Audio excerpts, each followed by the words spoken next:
Hi, welcome to Whitey. Like I saw on Whitey, I'm going to do some movie review kind of stuff.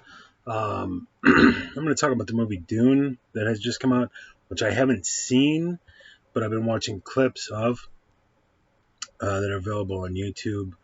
And then when I was in college, a girl was like, "You got to watch this movie, and you're going to love it." And it was Dune, and I wasn't sure because I thought, "Are you telling me I'm gay? Like, what are you telling me?" I honestly didn't know what to make of that film.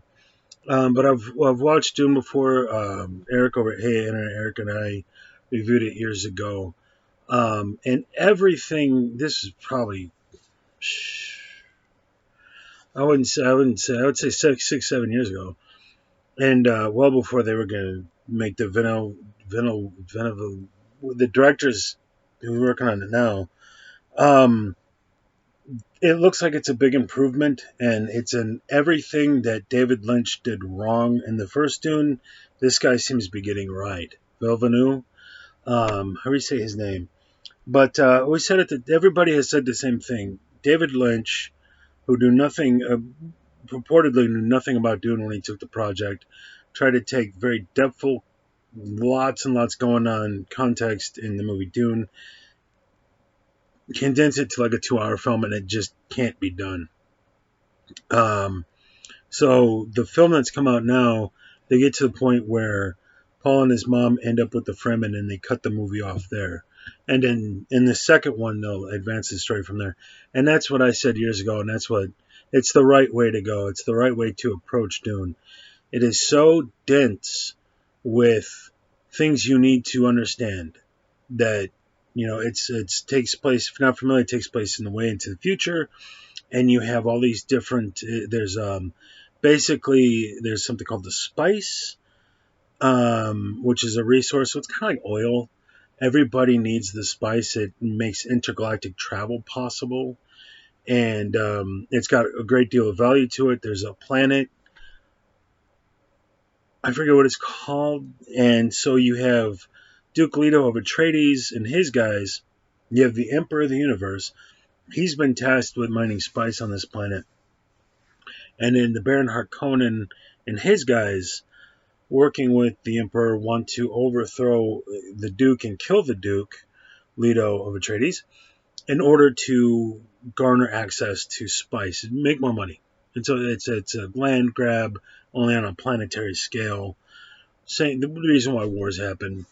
And Duke Leto of Atreides and his son Paul and his wife, they're the good guys. Baron Harkonnen is the bad guys. Then you have the Bene Gesserit Coven of Witches, and there's something where he sticks his hand in a box. I don't know what was that called, but you got all these weird concepts and people that you have to keep track of, and with these funky ass names you have to remember in order to understand what's even going on. Now, if you watch the movie Dune, visually you're going to get a sense of what's going on. And so in the original movie, it starts out with a bunch of exposition piled right on top of you fast that they didn't really need to do. They could have just shown you over the course of the film, here's the good guys, here's the bad guys. The way it's shot, you're going to get that sense right away. Um, you didn't need all this stuff. But they tried, and then with the original David Lynch Dune, it is very over the top. Holy my God. There is, these for 19 or very early 1980s, some of the sets looks gorgeous, some of it looks moronic, some of the effects hold up, some of them don't. They had the spice over so much time turns your eyes blue, like mine, only bluer. And at one point, uh, Dr. Kynes is talking to Duke Leto Atreides, and the effects are just off. Like the blue eyes ends over here, and it's like you couldn't fix that in post. Where's where you put it in post? Hmm. So it's a flawed film, but a memorable film that you both love and hate. And then the Baron Harkonnen, who's played by Humanaberg, is just flipping cray cray. and he floats, but the it's clearly he's on wires, and it's so obvious by his body posture. He's on a wire job, and it's just like, eee. And then Sting walks out of a steam shower, and he's butt naked except for this little thing around his happy pants, and he's got this look on his face like, look at me. And then the Baron Harkonnen's like lusting after him, but that's his nephew. And you're like, you're asking me to bite off, is this gay? And then apparently they are. Okay. There's so much um, homoerotic tension in that film. And then it just never ends. And I'm like, I don't care, but come out and say that it is or say that it isn't. Or if that's in there, am I supposed to care? As the audience member watching this, does it matter that if they're gay? Which most everybody on screen at some point, you're like, are they all gay? And if they are, that's fine. But the way they shoot certain shots, it's like, is that relevant? Do I need to know that for something else later in the plot? And I don't know. And then the movie's over, and I'm like, did the gay guy get eaten by a worm? Like, I don't know what to make of it. So I have no idea how that's handled in the newer one. But just looking at it aesthetically, there were so many things in the first one that were so over the top, and they were attempts to be truthful adaptations to the book that I think David Lynch just read it wrong as to what it was that was supposed to be going on here. And so you'd have a specific shot done in a specific way, and the way you frame that, I'm supposed to get something from that shot. And it's got to come from the book. It's a reference to very specific reference to something very specific in the book. But I didn't read the book, and I have no clue what just happened or why that's relevant. So there was this one scene where the Baron's floating around and they're discussing the plan, and Brad Dourif is there, and he's like, the plan, and the Baron's like, my plan, and he's like, the plan, and then he throws something across the room, and it bounces into this piece of like water or sewage that's in like a grate, and the way it's shot, like he didn't just chuck it and landed somewhere. They showed you where it landed. I'm like, do I need to know that? Is that going to become relevant later? That happened, and it didn't. Like 100 frickin' other things. So it had to be referenced to something in the book, but it's a difficult thing to translate a dense book like this to a general audience, and they dropped the ball. There's some really cool things in them, some good performances. I thought the Baron Harkonnen, he was over the top of shit, but he was one of the better parts of him because he enjoys what he's doing, and you're rooting for the guy. But then when he floats away and he gets eaten by a sandworm, you're kind of like, but why did that happen? What caused him to float away? Like, if he can fly, and then you got the little girl that shows up and she's got brain powers, so did she make that happen? And if she did, you should make that clear. Like, I should know what's going on. I'm the audience, and I don't. So maybe if you read the book, you're like, oh, I get it. Brain powers. Okay. So the new one seems much more lived in. It's less exotic. The concepts are exotic, but they live in this world.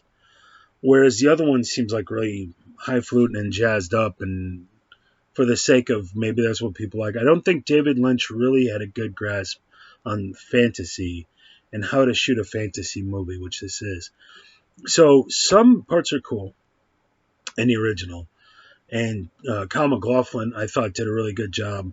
There's a part where early on, him and Gurney are training, like train fighting with knives, and they've got these shields that come on, and you look at that now and you're like, oh, those shields look awful. But did that look great in 1984 or 1982, whenever this came out, the early 80s? Was that mind-blowing effects? And you're like, wow, that looks great. Or did that look just as bad at the time? But now it looks awful. But then I remember watching Ghostbusters 2, and there's a shot where they're firing the laser. The little dude is firing the laser at the building in the second one. I forget his name. And it looks crap. But watching it at the time, I was like, wow, that looks great. So maybe I came on board late and I see it differently through the lens of modernized technology. So the second one looks like it's all the things that were wrong with the first one. They seem to understand that and are getting it right from what I've seen. The one problem I have is like they have a black lady playing Dr. Kynes, and it's like you're a black lady whose last name is Kynes, which is like German sounding. Okay, but she doesn't have like a German accent or something. And then the guy they had to play in the first one was I'm remembering nobody's names right now, and I'm a big fan of the guy. But he's from Sweden or Norway or something, and he's got his accent sounds like his last name would be Kynes. What is that dude's name? Oh my god! But here I'm just like, I don't know, is that gonna work? So it's not gonna take me out of the film, but it's just kind of like, they don't fit. So you need to have diversity, and I don't remember any people of color being with the Fremen before, but they're like a tribe. So that makes sense. If you've seen the first one, you're familiar. The Fremen are like a tribe of people. So it makes sense that they all be one race of people. So, but it's current years, so you got to have some diversity. And that's all fair and good. But then when you to put a black woman in there, it looks like she's from Africa or something, and her last name is Kynes. It's like, I don't know. So diversity trumped making sense. But maybe it's a good performance on her part. From the quick clip that I saw, she looked like she's done a good job with acting. So we'll see how it goes. But I don't know. I'm cautiously optimistic. And then they got Skarsgård, Stellan Skarsgård or Sarsgaard, I forget which one it is, and he plays Baron Harkonnen. And even though the Baron Harkonnen's a big, portly guy, and Sarsgaard isn't, the voice fits. His voice really fits that character, and he plays a less goofy, more ominous character. The guy playing his son or nephew, I really should have looked this shit up. They look like instead of like, there's a bit where that dude walks in and like grabs a chunk of flesh off a cow that's hanging on the wall for some reason. I'm not making it up. And he's like eating the food. He's got mush all over his face. He's like, and here it seems like, instead of being over the top, like they took the performance is being taken seriously. Raban was that guy's name, or Raban, or how you would pronounce it, Raban in the movie. And on the one hand, I kind of like the performance because it's like raw and in your face and goes straight to the point, but it's like so over the top. Here it seems much more. These guys are seriously, but so it's hard when you got these goofball characters. The Raban character, the Baron's character, very over the top. Sting played his character pretty on the level, but is in just such crazy situations, and he really doesn't do a whole lot until that final fight scene, which I think is one of the better parts of the film. I enjoyed that. I wish it could have gone on longer because, like, go get him Sting, and I'm always rooting for the bad guys. I was like, fucking kill him, Sting, kill him. But so he was pretty on the level with his performance. But again, there's moments where he's just got like this maniacal glare, and it's just like without any context as to why he's being maniacal right now. And then Brad Dourif played the human computer jerk off McBurkin jerk, and he played that pretty crazy. But I like Brad Dourif, so I can't hate him for it. But they were like, the bad guys were like crazy in their personalities. Here they're toned down, they're down to real. And when the bad guys are so crazy, you don't feel any tension, you don't feel any fear for them. Even when they're killing people and doing horrible stuff, it's just like, this is so over the top. I don't feel anything for that poor guy who just died. And then the Baron's staring at this one guy like he's gonna to the guy, and then I think he ends up killing the guy by pulling out the thing, and you're just like, I don't know what's happening. So here, I like what I'm seeing. I like the direction where this is. The bad guys are more ominous because it's taken more seriously. The technology that you're seeing, it's more realistic and lived in. and I think they got the tone of it right from what I've seen. So I'm cautiously optimistic for Dune 2022. From what I've seen, it's going to be a big improvement over the 1984 Dune. That's what it was 1984. So those are my thoughts from what I've seen from the trailers and different stuff, the clips that I've seen online. So someday I'll watch the actual film and tell you what I think, but I haven't to this point. So I'll let you know then. This is Whitey White Guy Show. Thank you for showing up, and I'll see you in the next video. Cheers.